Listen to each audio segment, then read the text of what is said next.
I'm Alexandra Martinez. The coffee burned as it ran down my face, but the sting was nothing compared to the silence that gripped the boardroom. All eyes turned to Barbara, my mother-in-law, who stood there holding the empty cup. Her smirk was ice cold. "Oops," she said sweetly. "It slipped." She thought she'd won, thought this public humiliation would break me. What Barbara didn't know was that I'd been quietly unraveling her secrets for months. Let me take you back 6 months. I married Michael Martinez 3 years ago, knowing his mother would be the hardest part of the deal. Barbara made it clear from the start that I wasn't the wife she'd imagined for her son. A doctor.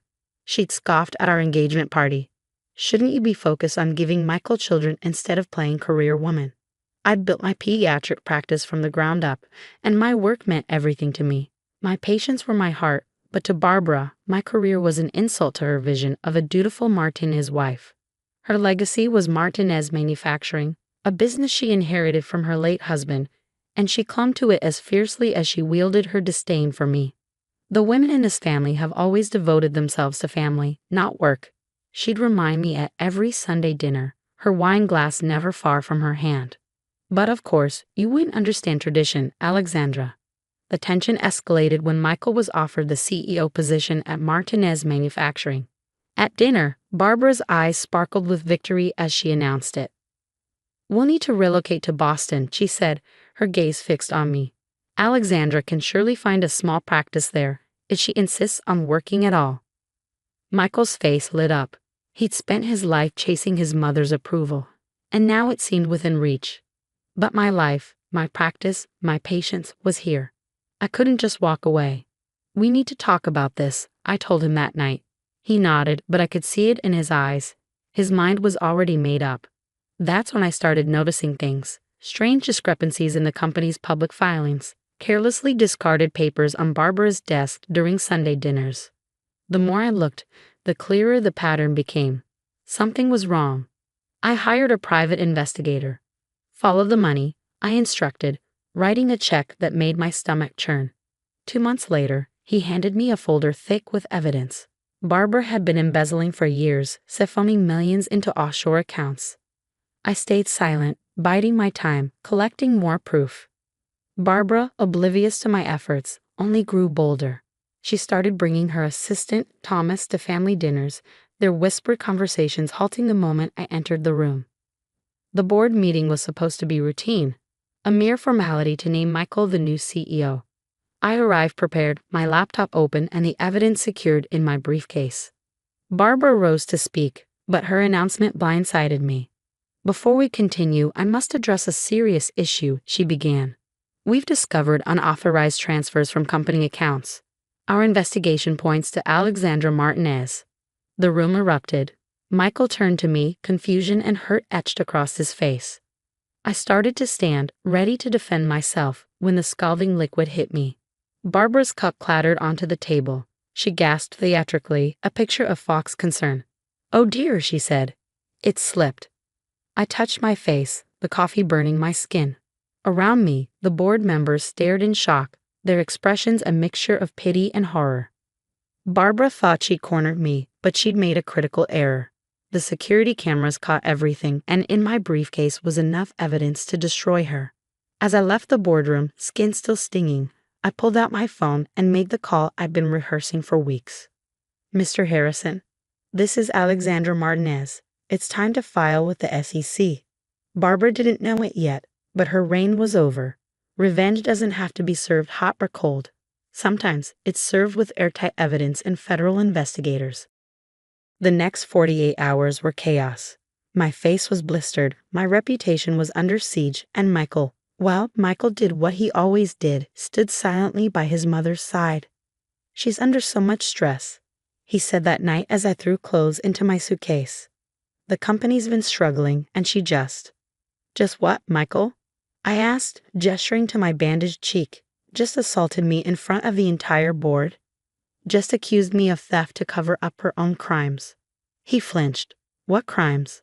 I pulled out my phone and pressed play on the video. Barbara and Thomas, laughing in her office as they discussed their latest transfer. "Your mother's been stealing from the company for years," I said, my voice cold. "Millions, Michael, and now she's trying to pin it on me. That's absurd, he scoffed, though I caught the flicker of doubt in his eyes. You're just jealous because she's giving me the CEO position. I laughed, bitter and sharp. You think you're getting that position? Check last month's transfer records. She's already promised it to Thomas. The color drained from his face. Thomas? Her assistant? Her lover? I corrected. For the past 2 years. Why do you think he's always at family dinners?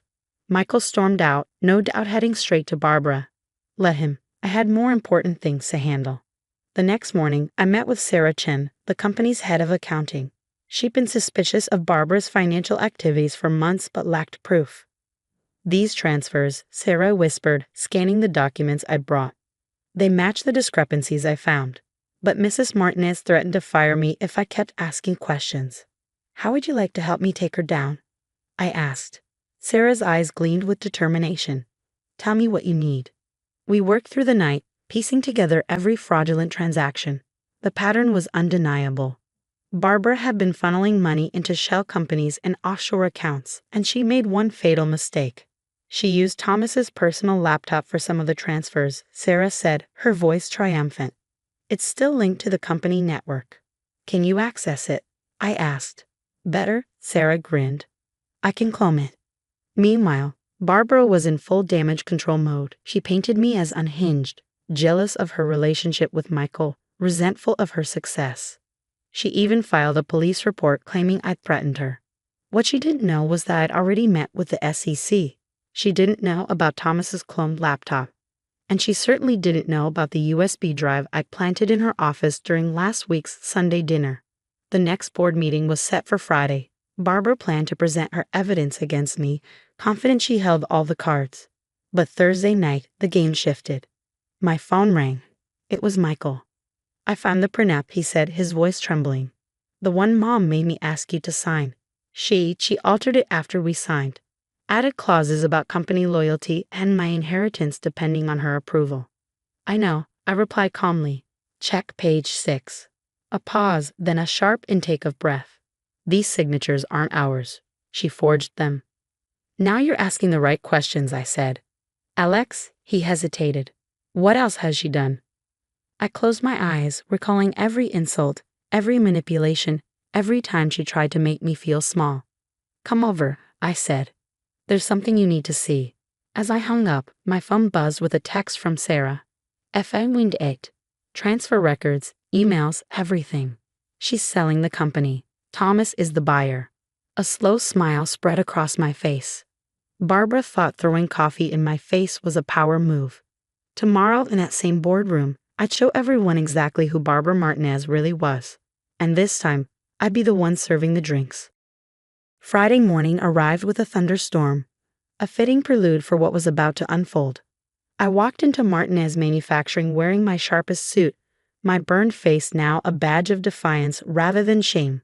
Michael strode beside me, clutching a leather portfolio that held the evidence we'd painstakingly uncovered.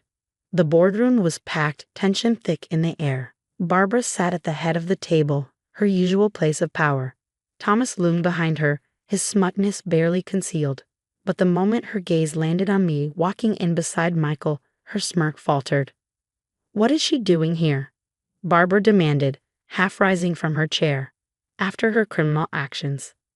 Sit down, Mother. Michael's voice cut through her tirade, cold and firm. You'll want to hear this.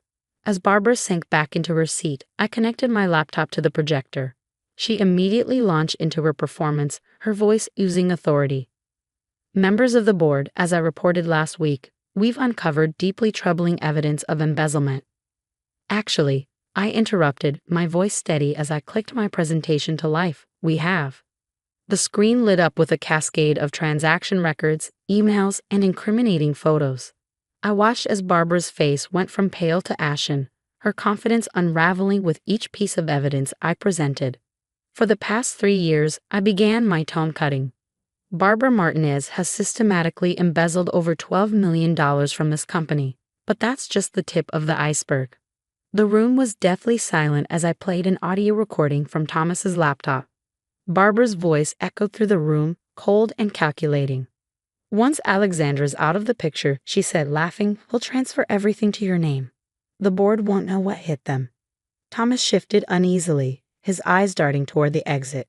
But two SEC agents, stationed there at my request, stepped forward, blocking his escape.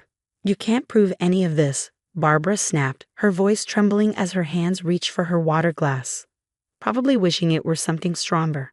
Actually, we can, Sarah said, stepping forward with a confidence that matched my own. She placed a thick stack of files on the table.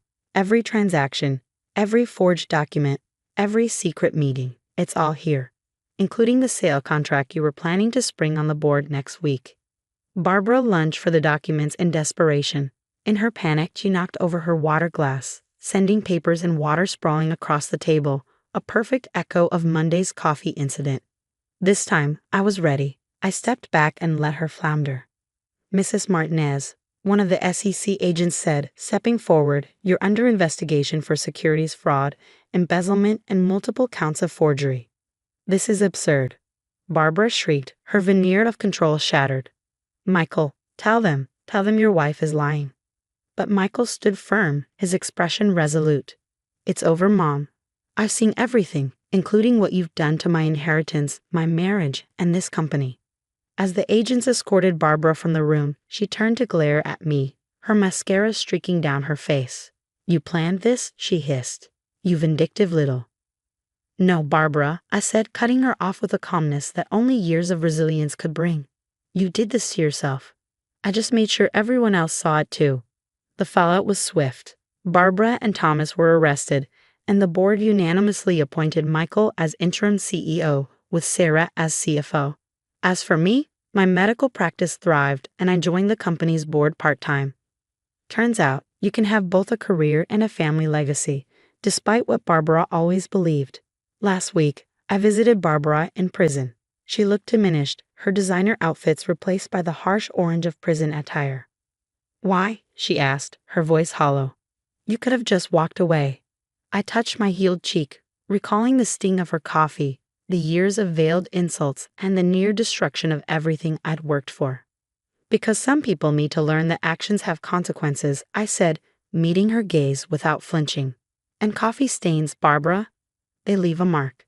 As I left the prison, my phone buzzed with a text from Michael. Mom signed the divorce papers. The company's stock transfer is complete. We're free. I smiled. Sometimes the best revenge isn't just exposing the truth. It's rebuilding something stronger from the ruins your enemies tried to create. And Barbara? She has 15 years to contemplate that over prison coffee.